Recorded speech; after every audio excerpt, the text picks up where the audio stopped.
All right, so this is a little continuation. I'm talking about Google Analytics here, and what is the, I'm a successful Amazon seller, but like all Amazon sellers, we realize that's our Achilles heel, especially if you have like a brand, and not so much of wanting to get off Amazon, because I'll always be on Amazon, but the off Amazon, like Shopify, is a huge money on the table that you're leaving. And if you have a recipe and you know how to do it and you can scale your Shopify, you're leaving hundreds of thousands of dollars in revenue not being tapped into.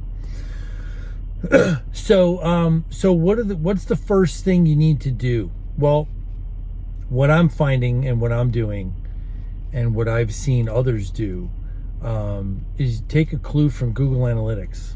Like, the way I look at it, like, the big 1,000-pound gorilla in the room is Google. Like, they're so on top of it. And when I say that, I mean, like, they really know what you want. And how do they know that? Because they measure everything. Everything's measured. Everything's tracked, measured, sliced, and diced. And when you run a business, running a business is easy if you have the right data. If you have the right numbers usefully presented, what to do is easy. And so that's the first thing you need to establish on your website. You need the metrics of what's happening on your website. You need the correct metrics usefully presented so that you know what to do.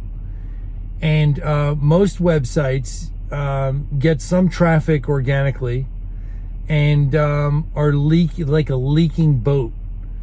So I don't run any traffic to my website, any of my sites, and I magically have traffic coming there, and I have paltry sales.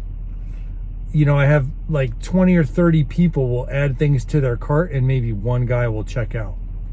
Well, I've got holes all over the place. But the first thing you have to do is get the metrics. You have got to correctly hook up Google Analytics to your store and set up the filters, set it up so that when you log onto your website, for example, you don't count as a visitor, because that's going to throw the metrics off and you think, oh, it doesn't really matter. No, it does. You need to set up a filter so that the bot traffic that comes to your site is not included.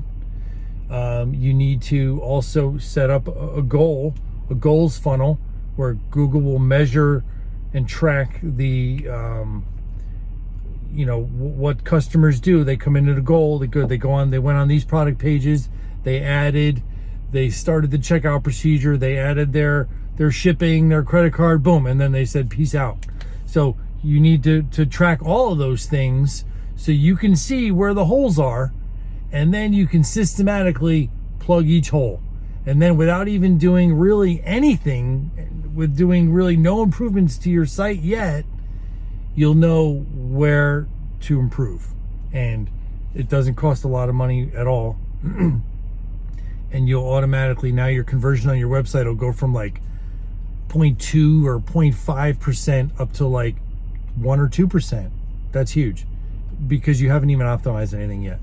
Anyway, that's what's happening on my end. If you guys are interested in learning more about this, leave a comment. Let me know what questions you have, and I'll answer them or get them answered.